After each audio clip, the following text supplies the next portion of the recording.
Bonjour, vous le savez, le but de la chaîne est de parler de microbiologie à des non-scientifiques. Parlons donc d'un truc qui n'a rien à voir. Parlons de soude. Get in.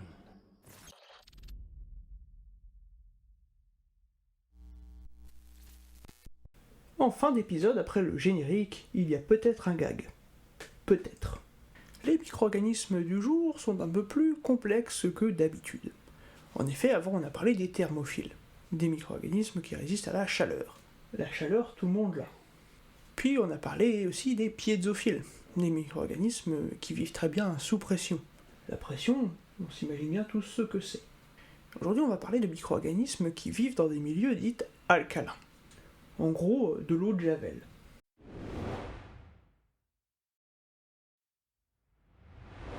En effet, quand on parle d'alcalophiles, on parle de micro-organismes qui vivent dans un pH dit alcalin. Un pH, c'est quoi ? C'est une mesure de l'acidité d'un milieu. Un pH alcalin, c'est quoi ? Eh bien, le pH, pour nous, pauvres mortels, il est de 7. Notre pH à nous est de 7. C'est le pH neutre. De temps en temps, il y a une ou deux pubs qui parlent de pH neutre pour des cosmétiques ou des crèmes à la con. Bah voilà, pH 7, pH neutre. En dessous de cette valeur de 7, 6,5 à 7,5 pour les plus pointilleux d'entre vous, on dit que le pH est acide. Et oui, le prochain épisode, on verra les acidophiles. Il va donc falloir s'abonner pour ne pas rater cet épisode. Et au-dessus de 7,5, on parle de pH alcalin. pH qui est fort. Alors, ce n'est pas parce que le pH est fort qu'il n'est pas nocif. Un pH acide, vous voyez tous ce que c'est, de l'acide. Ça dissout, ça brûle, ça fait pas du bien. Le pH de l'eau de Javel, il est de 12. Ne mettez pas vos doigts dans l'eau de Javel.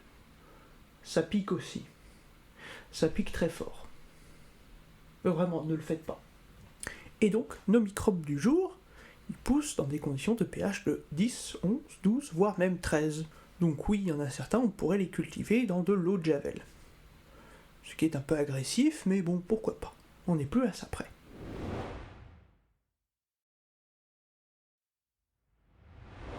Alors, si je vous dis micro-organisme de l'extrême, vous allez me dire milieu extrême. C'est normal. Par exemple, les alcalophiles, on va les trouver dans des lacs de soude, des endroits où le pH il est très haut. Mais on peut aussi en trouver ailleurs. Les sols des forêts, par exemple, peuvent être relativement alcalins. Voilà. Votre jardin peut-être a des alcalophiles, si vous avez un jardin. Si vous n'avez pas de jardin, bah tant pis.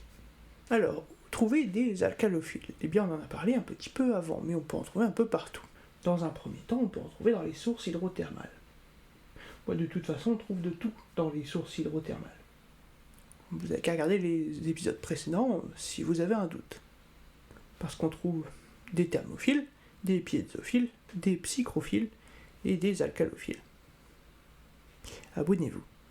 Ce qui est vachement intéressant, néanmoins, c'est que trouver des alcalophiles dans des sources hydrothermales, ça peut être intéressant pour l'histoire de notre Terre. En effet, je l'ai déjà dit et répété un petit peu avant dans les précédents épisodes, mais les sources hydrothermales, ce seraient des analogues plus ou moins éloignés de notre Terre primitive. Donc, explorer les sources hydrothermales et les micro-organismes qui s'y développent, c'est explorer l'origine de la vie sur Terre. Mais pas que. Parce que les sources hydrothermales font de très bons analogues pour l'étude de la vie sur d'autres planètes. Et oui, quand on observe les profondeurs, on observe également l'espace. C'est poétique. Et scientifique. Scientifique! Bien entendu, les micro-organismes détectés dans les profondeurs ne sont pas que alcalophiles. Les extrémophiles sont souvent polyextrémophiles, et donc ces micro-organismes seront alcalophiles, ils auront besoin d'un fort pH pour se développer, mais ils seront aussi piézophiles, ils auront besoin de forte pression pour se développer, puisqu'on les trouve en profondeur. Voilà l'épisode sur les piézophiles. Mais on a d'autres petits cumulards, des micro-organismes qui résistent à un pH très élevé, mais également à de températures très élevées et à de fortes concentrations en sel, ce qui en fait des alcalo-thermo-halophiles, comme Natra anaerobius thermophilus, une bactérie isolée d'un lac salé en Égypte. Et oui, avec la chaîne, on voyage. D'ailleurs, avoir des alcalophiles qui sont halophiles, c'est très commun. Et oui, on trouve beaucoup d'alcalophiles dans les milieux hyper salés. C'est même une des deux grandes catégories d'alcalophiles. On a les alcalophiles tout simples, et on a les allo-alcalophiles. Donc des micro-organismes qui ont besoin de beaucoup de sel et d'un fort pH pour se développer.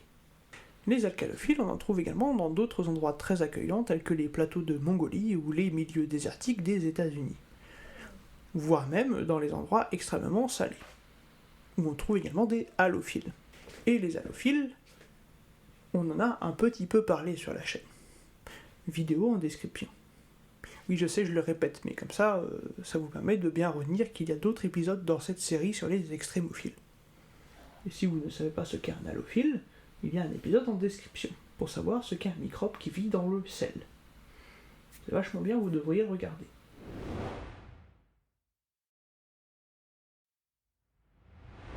Alors, avant on a vu les thermophiles, des micro-organismes simples.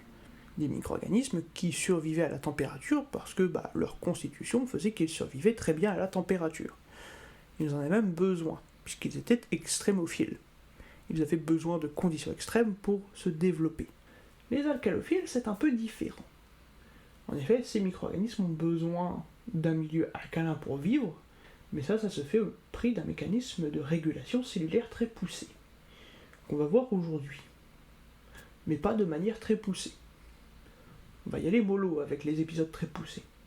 Une de leurs particularités, parmi tant d'autres, c'est que les micro-organismes alcalophiles ont une membrane lipidique un peu différente. En effet, ils ont un grand nombre de lipides insaturés, des lipides à double liaison, des lipides qui sont moins rigides. En plus d'être moins rigides, elles ont également beaucoup d'embranchements. Cela leur permet d'être plus résistants face au stress alcalin du milieu dans lequel ils vivent. Et donc, les alcalophiles ont donc une membrane plus résistante et un peu plus imperméable à l'eau. Oui, parce que les membranes des microbes sont plus ou moins perméables à l'eau. Les alcalophiles, elles sont moins perméables à l'eau. Ils laissent passer moins de choses, en règle générale. Et bien entendu, quand il y a des alcalophiles, il y a des alcalotolérants. Des micro-organismes qui n'aiment pas un pH fort, mais qui arrivent à survivre malgré tout. C'est pas leur kiff, mais ça se passe plutôt bien. Mais quand on parle d'alcalophiles, il ne faut pas oublier qu'il y a des organismes qui sont dits alcalo-résistants. Des micro-organismes qui peuvent encaisser un petit peu d'alcalophilie, un pH un peu fort, même si ce n'est pas leur préférence. Il y a également des alcalophiles facultatifs, des micro-organismes qui ne sont pas alcalophiles, mais de temps en temps, le pH augmente. Ils peuvent y résister un petit peu, ils peuvent se développer. C'est pas leur optimum de pH. Mais bon, ils font avec.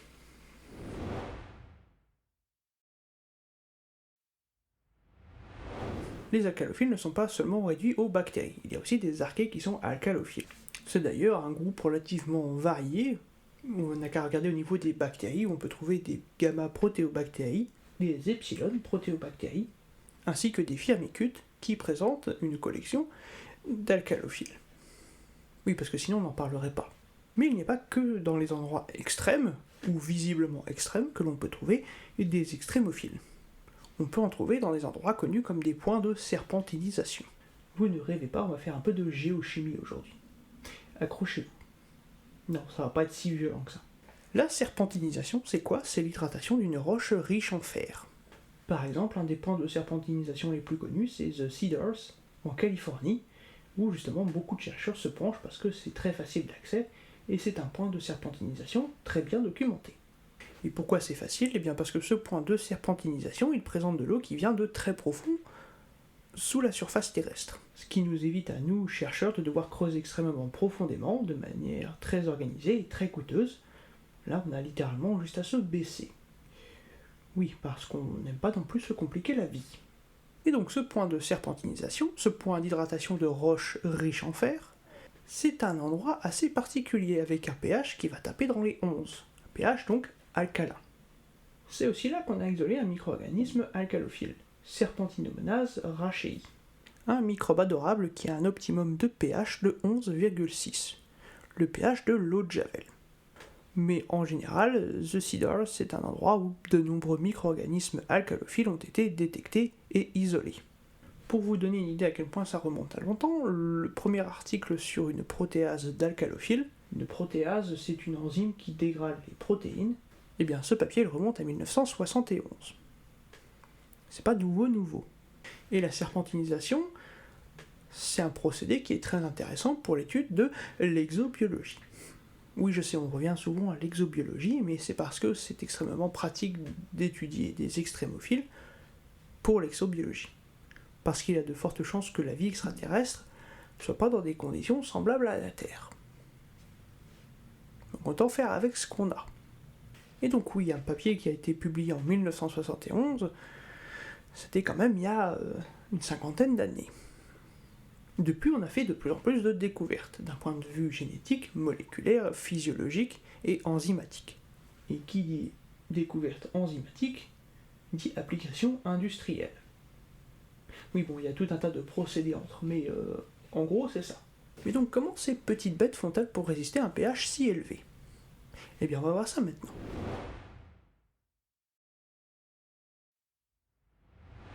Les alcalophiles sont des micro-organismes qui poussent à fort pH, avec un optimum qui va aux alentours des 10-11, ce qui induit beaucoup de différences physiologiques par rapport à Escherichia coli qui pousse un pH de 7. La question se pose donc de savoir comment ces micro-organismes survivent à un milieu extrême, parce qu'un pH aussi fort va dégrader tous les composants de votre cellule. Et justement, pour estimer le pH interne d'une cellule de bactéries, dans ce cas-là, on peut utiliser les protéines qu'elle va produire. Et on a eu quelques surprises. En effet, dans l'épisode d'avant sur les thermophiles, on a dit que la température interne d'une cellule, c'est la même que la température externe à cette cellule. On dit qu'ils sont oscillothermes. Leur température interne est la température de leur environnement. Sauf que les alcalophiles, c'est pas pareil pour le pH. Le pH des alcalophiles, il est de 7,5. À la frontière entre pH neutre et pH alcalin, donc. Mais comment est-ce que ça se fait tout ça? En plus de ça, on s'est rendu compte que les systèmes d'assemblage des protéines dans les micro-organismes alcalophiles, ils fonctionnaient en général de manière optimum aux alentours de 8, ce qui est une valeur de pH de 0,5 unités au-dessus de neutrophiles comme Bacillus subtilis. Mais du coup, comment ça se fait qu'un alcalophile est alcalophile? Une des choses que l'on peut faire pour comprendre comment un micro-organisme s'adapte à un stress, c'est de détruire un ou plusieurs de ces mécanismes que l'on suspecte être liés à ce stress. Ou détruire une des structures de ce micro-organisme. Alors pourquoi ne pas détruire la paroi de ce microbe? Ça paraît un peu sauvage, mais pourquoi pas? Eh bien, c'est ce que plusieurs équipes ont fait. Elles se sont en effet rendues compte qu'en détruisant les parois de bacilles alcalophiles, le bacille, il commençait à faire un peu la tronche. J'ai beau être matinal, j'ai mal. Ce qui veut dire que la paroi de ce bacille, elle avait un rôle dans la protection des agressions dues à un milieu alcalin. Et comment cette paroi protège donc ce microbe? Ou ces microbes, parce qu'il y en a plusieurs. Eh bien en fait, c'est au niveau de sa composition. En effet, on a vu que cette paroi contenait certains types d'acides aminés très précis, comme de l'acide gluconique, de l'acide galacturonique, de l'acide glutamique, de l'acide aspartique et de l'acide phosphorique.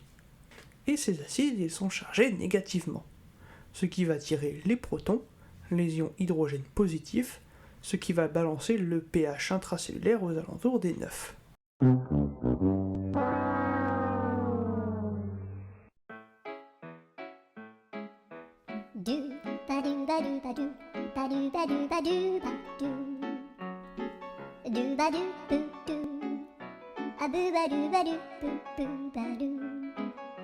Un exemple d'adaptation de nos microbes.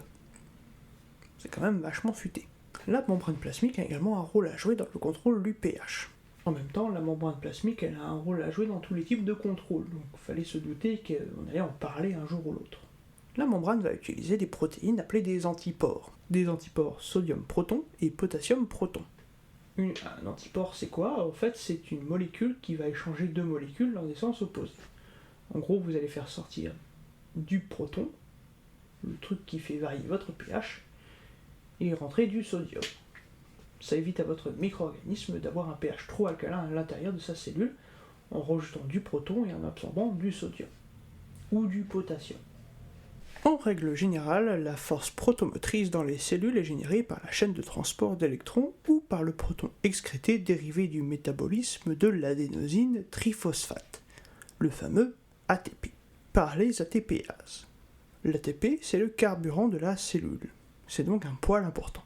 Les protons sont ensuite réincorporés dans les cellules avec cotransport de divers substrats. Ça veut dire que ça va être réintégré dans la cellule par absorption en même temps que d'autres molécules. Dans le cas des systèmes de transport dépendants du sodium, les protons sont échangés par les systèmes antipores sodium-proton, c'est-à-dire qu'un proton va être absorbé et un sodium va être excrété, générant ainsi une force motrice de sodium qui entraîne les substrats accompagnés de sodium dans les cellules.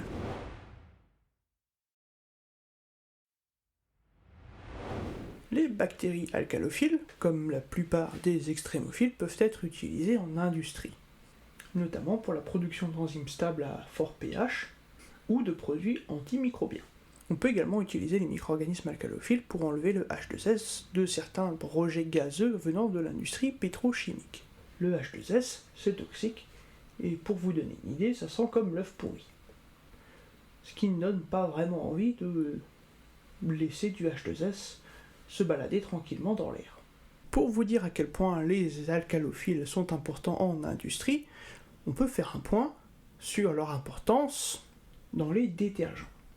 En effet, près de 30% des enzymes présentes dans les détergents sont issues d'alcalophiles.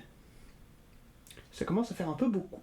On parle d'enzymes qui sont capables de dégrader l'amidon, la cellulose, le xylane, la pectine ou encore la chitine. Bien que théoriquement vous n'ayez pas beaucoup de chitine sur vous. Mais bon, vous écrasez des insectes sur vos temps libres si vous voulez. Quoique c'est un peu étrange.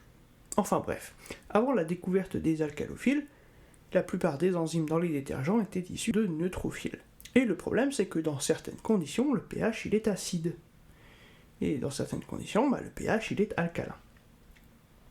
Et rappelez-vous, pH acide bas, pH alcalin haut. Ou fort. Les alcalophiles sont également réputés pour la production de pigments, comme les caroténoïdes. Rappelez-vous, les caroténoïdes, on en a parlé dans les halophiles. Ce qui fait sens, puisqu'on a dit que de nombreux alcalophiles étaient aussi halophiles. Comme quoi, tout fait sens. Ça paraît un peu compliqué comme ça, mais tout fait sens. Ils produisent également des molécules appelées des sidérophores, des petites molécules capables de séquestrer les métaux. Vous voyez en jeu en venir, on va utiliser ça massivement dans l'industrie minière, afin de maximiser l'extraction de métaux. Mais pas que, on peut également utiliser des sidérophores en toxicologie ou en alimentaire, histoire justement d'isoler les métaux lourds, qui ne sont pas très bons pour la bonne santé. Il y a également production d'antibiotiques par les alcalophiles. Je ne rentre pas vraiment dans les détails parce que ça peut devenir un peu vague, et vous le savez, la chaîne n'est pas spécialisée en santé.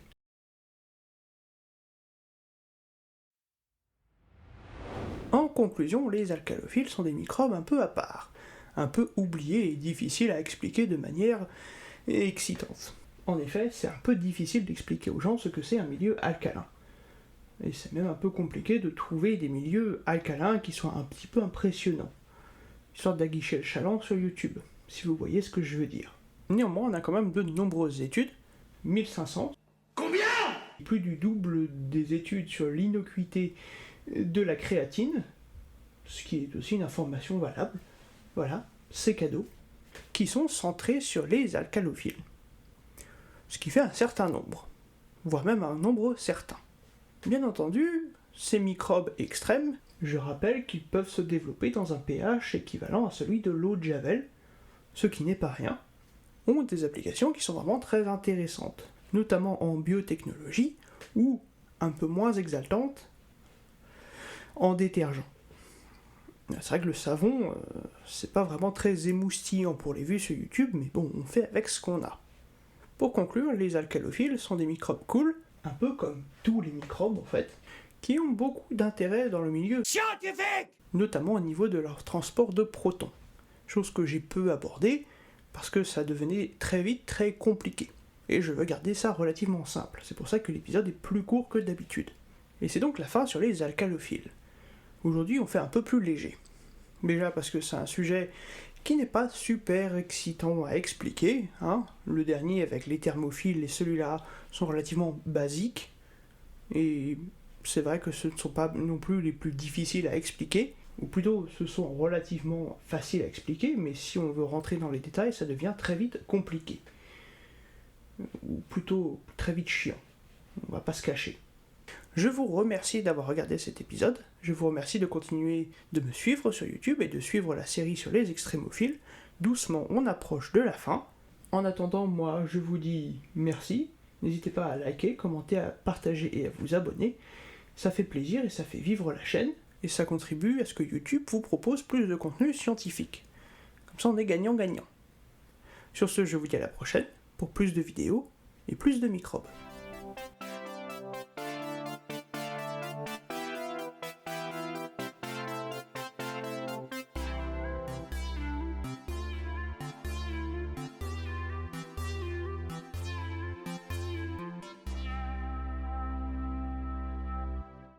Et est-ce que vous avez remarqué le léger faux raccord dans l'épisode? Tout léger.